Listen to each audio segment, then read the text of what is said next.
नमस्कार दोस्तों, हमारे YouTube चैनल यादगार स्टोरी पर दिल से स्वागत है।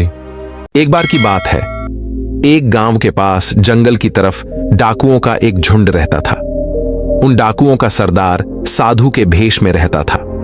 वो लोग व्यापारियों, अमीरों और राहगीरों को लूटा करते थे और उनसे लुटा हुआ धन गरीबों में बांटते थे। अपने आसपास के गरीबों का ध्यान रखते थे। उन्हें लगता था कि राज्य में इन गरीबों को पूछने वाला कोई नहीं है। उन्हें राज्य की ओर से गरीबों के प्रति यह व्यवहार किसी विश्वासघात से कम नहीं प्रतीत होता था और उनकी बात एक हद तक सही भी थी। जिस जंगल में वो लोग रहते थे वहां तक राज्य सुविधाएं नहीं पहुंच पाती थी, परंतु इस वजह से उनके मन में व्यापारियों और अमीर लोगों के प्रति नकारात्मक भाव भर गए थे। एक दिन कुछ व्यापारियों का झुंड राज्य की राजधानी में लगे व्यावसायिक मेले से लौट रहा था।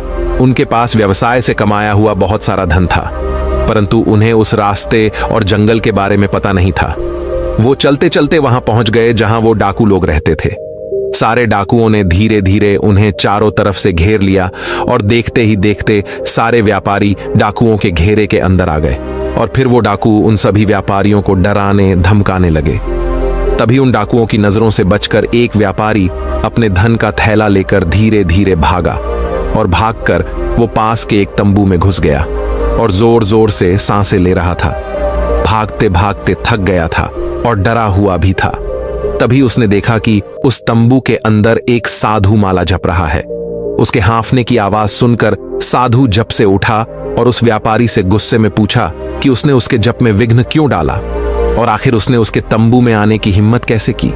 इससे पहले कि साधु कुछ और बोल पाता, व्यापारी ने धन से भरा वह थैला उस साधु को संभालने के लिए दे दिया और कहा, पूरे साल की मेहनत के बाद राजधानी के मेले में जो धन प्राप्त हुआ है वो आपको दे रहा हूं। ये मेरे परिवार की रोटी के लिए है। हमें डाकुओं ने घेर लिया है। यदि हम मारे गए तो मेरे परिवार तक ये धन पहुंचा दीजिएगा, अन्यथा वो लोग भूख से मर जाएंगे। हम सुंदर नगर के निधि सरोवर के पास रहने वाले व्यापारी हैं। अब मैं जाता हूं। यदि डाकुओं ने मुझे आपके पास देखा तो आपको भी मार देंगे। यह कहकर भागने लगा। साधु के मानो होंठ सिल गए हों, वह कुछ कह ना सका। जब व्यापारी के जाने का एहसास हुआ तब वह यही कह पाया कि तुम निश्चिंत हो जाओ, मैं तुम्हारे धन की रक्षा करूंगा। व्यापारी के इस विश्वास ने डाकुओं के सरदार को अंदर तक झकझोर दिया था।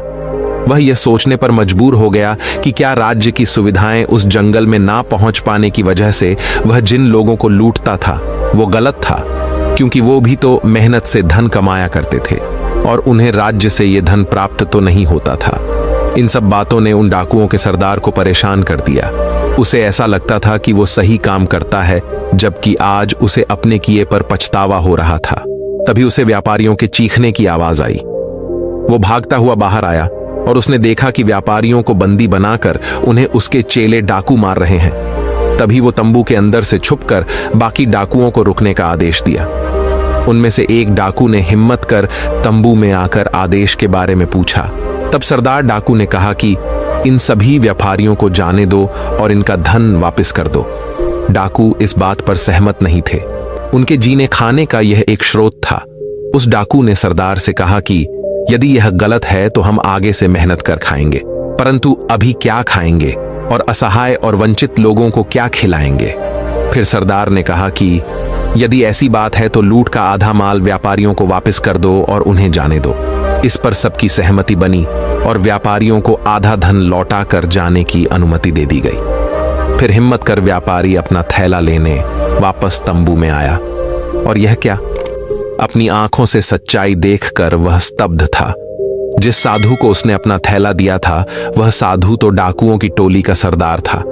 लूट के धन को वह दूसरे डाकुओं को बांट रहा था।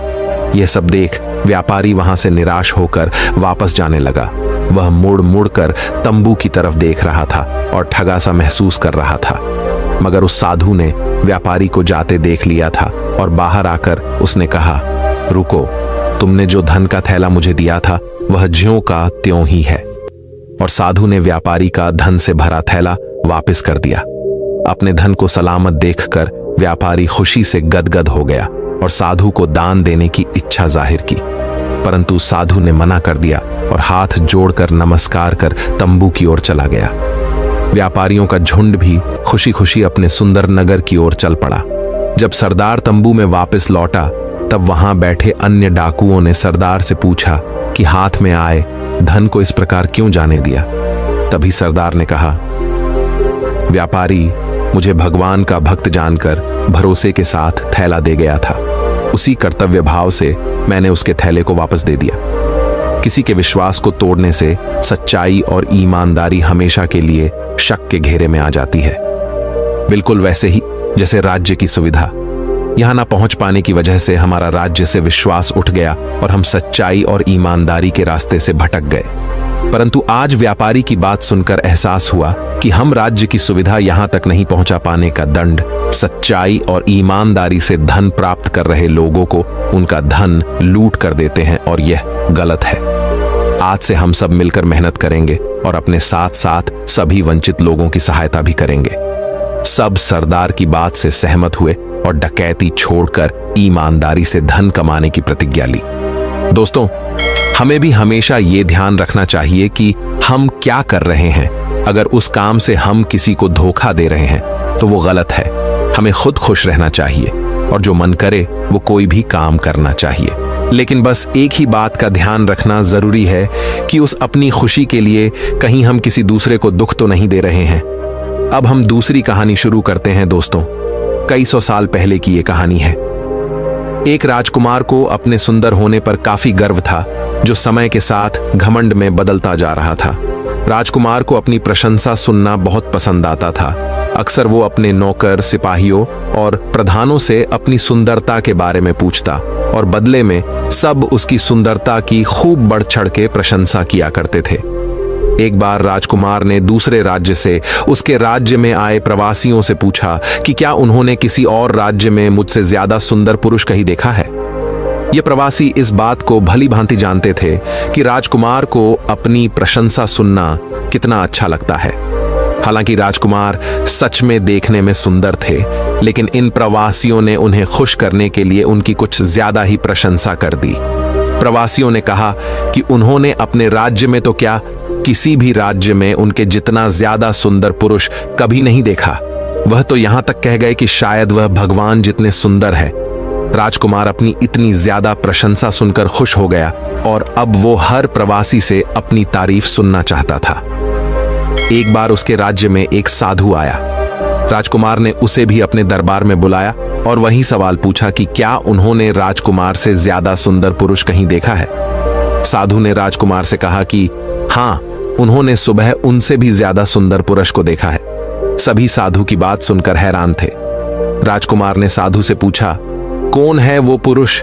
साधु ने कहा, सुबह मैंने आपको देखा था, तब आप अब वर्तमान से ज्यादा सुंदर थे। साधु की बात सुनकर सभी दंग थे।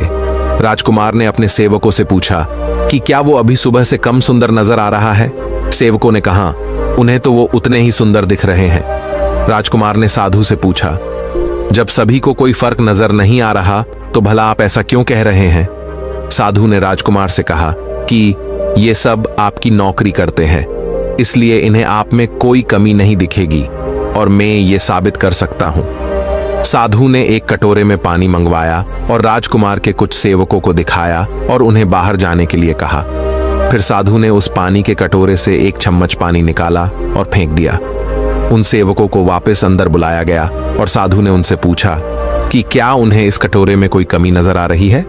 सभी सेवकों ने ठीक से निरीक्षण किया और बोले कि उन्हें उस कटोरे में कोई कमी नजर नहीं आ रही। इस प्रयोग ने राजकुमार की आंखें खोल दी। राजकुमार को यह समझ में आ गया कि वह उस वस्तु का आदी हो चुका है, उस वस्तु के नशे में फंस चुका है जो हर दिन कम होती जा रही है, यानी कि नाशवंत है। उस दिन के बाद राजकुमार ने कभी आईना नहीं देखा और अविनाशी वस्तु की खोज में अपना जीवन बिताया। कहानी की गहरी सिख सुंदरता क्या होती है। हर किसी के लिए सुंदरता के मायने अलग अलग होते हैं। किसी के लिए बाहरी रूपरेखा सुंदर हो सकती है तो किसी के लिए अंदरूनी सद्भावना सुंदर हो सकती है। आजकल लोग अच्छे नाक नक्शे को सुंदरता का पैमाना मानते हैं, जो बिल्कुल गलत है। सुंदरता अच्छे स्वभाव, अच्छे विचार और अच्छे कर्मों से निर्धारित की जानी चाहिए। थैंक यू दोस्तों। हमेशा ऐसा ही वीडियो पाने के लिए हमारे चैनल यादगार स्टोरी को जरूर सब्सक्राइब कर दें।